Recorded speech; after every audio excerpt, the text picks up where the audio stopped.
Welcome, folks. I'm Matt Adams. We are inside of the Orange County Convention Center here at the 2018 PGA Merchandise Show. This is all part of our GolfNow Roundtable discussions, where we hope that we are benefiting your business by surrounding ourselves with experts that are addressing very specific issues.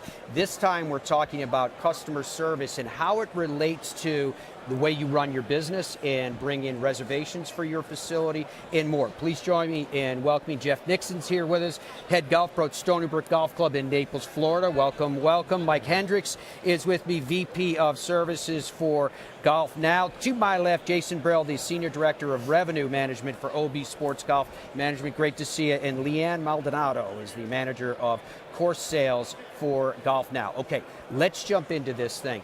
Jeff, you've seen changes in the industry from the time where calling up on the telephone or stopping by the golf shop was the only way that you could make a reservation in a tee time, and you probably wrote it down in a book. I'm not dating you. I'm of the same vintage, but you probably wrote it down. Now it can come in through telephone. Sometimes it might come in through text. It might come in through email. It might come in through the automated software. What do you feel about all of it? What do you see, highs and lows? I think it's terrific. I mean, I think that, you're right. I do go back to those days of the old paper sheet, and you'd call, you answer the phone, and you'd have a line out the door and the phone ringing off the hook. I've done, 25 seasons in Southwest Florida. Yep. So I've seen it all. And nowadays, you got so much more time with call centers and automated tee sheets that you can actually interact with the customer and upsell and work on what they need and what they want. Mike, how much is it about technology then in making sure that you take advantage of the technology that's out there? Well, it's a great point. I think it's specific to the phone. I'm not sure we adopt the technology as much as we could. Even as simple as a phone mail or voicemail, it's remarkable when we go and audit golf courses what we find just from that basic approach. So we've got a ways to go. I think we're getting better. Leanne helps a ton with that. But there's a lot of technology to take advantage of, and I'm anxious to see growing adoption there. Jason, is it important then to have a strategy, a telephone strategy? It's very important. So we train our operators. They come up with their own strategies, and then they train their staff. So we have scripts for them, but just communicating the rates to the customer is very difficult over the phone. So we've actually pushed a lot of our golfers to the online booking engine and the apps, and just so it makes it easier to communicate rates not only to the customer but also to the employees and the associates that work for us. Leanne, do you see a way that we can bridge the physical, if you will, with the telephone, with the technological and the software that is out there?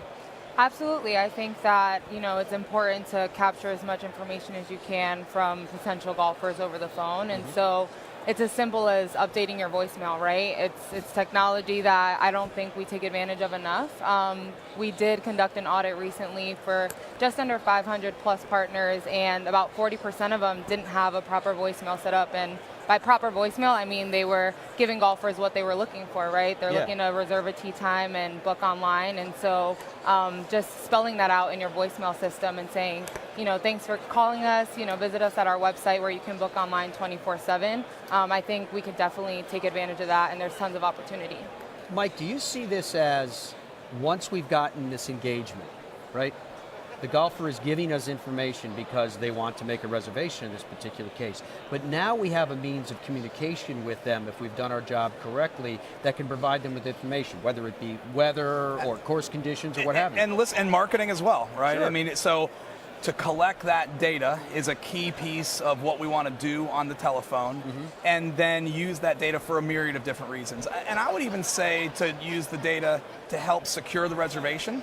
It's important to know that if we have a no-show, there's some things that we can do to make sure that we still get compensated for that slot on the tee sheet. So all of that is critical. All of that is important. But I would say this, as much as we all talk about online reservations, the reality today is more rounds are booked over the phone than any other channel. Predominantly, maybe not in Jason's case, like maybe not at one course, but nationally speaking, the majority of rounds come from the phone. And so we should all be talking about how can we help operators have a great strategy over the phone, Okay. because we want to treat that golfer as well as we possibly can. That's where the majority are coming from, right? And it's a one-on-one contact. No and it's question. the first level of contact with that golfer as well. So Jeff, how do you integrate that so that because the majority are coming over the phone, it also integrates with other software so you don't have double bookings, you've smoothed out your tee sheet, and everything runs as you want it to? Well, I mean, you got a proper electronic tee sheet, you're able to get the proper groups in the proper positions, and then as it comes in on the phone, the first available tee time, we want to get them out, and we want to make sure we get the right number in the party so we can even have additional spots to sell. We want to sell them. I think working in the public sector, it's important that the person on the phone feels like they're a member for the moment. And we want to make them feel like they come to their own club when they come to us. I love the way you put that thing. I want to follow up with you as well before, because I want to take it on a broader base. I'm curious on an individual club base.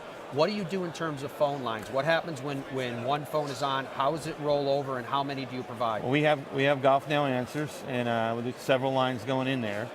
And then, if it's a specific question that a resident of the community might have, or somebody looking to book a golf lesson or get their child in one of our kids programs, then they forward that call to us. So that frees up my guys at the counter to be more interactive with the customers. Really nice. Is automation important as we go down this road of talking about telephone strategy?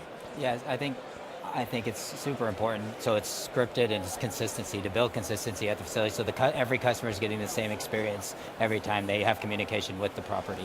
Leanne, when you're going out to courses and you're speaking to the virtues, right, of GolfNow, how much is this a part of what you're talking about in terms of phone management, because we know that's our first level of contact with the golfing public? I mean, it's huge, right? We want to make sure that we're communicating that there are scripts available. You are able to manage and handle the customers as best you can. You should definitely have a phone strategy. It is where the majority of rounds are being booked, and so you want to know where your golfers are coming from and then handle that appropriately. So I actually do have a team back at GolfNow, and that's part of what we do on a regular basis is, consulting with our courses and making sure that they're ready to manage, customers that are calling in over the phone, and that they have that strategy in place so that way they're able to promote and give that customer experience. All right, Mike, here's a crazy one for you. We're out at dinner and we decide, hey, let's play golf tomorrow, right? And say, Jeff, you call the course and make the reservation. He gets home at 11:35 p.m. Right. And he makes the phone call. Where does it go? What do you recommend? So in that case, I'm fortunate in this moment because Jeff does use our white label call. We will answer that call at 11:30. But that's not typical. Nice. The majority of golf courses don't have that service. That's precisely what we're talking about. Leanne is saying, so when somebody calls your golf course at 11:30 and your local voicemail picks that up, we want to make sure you're saying, hey, we're after hours, et cetera, et cetera. But please visit our website to book a tee time.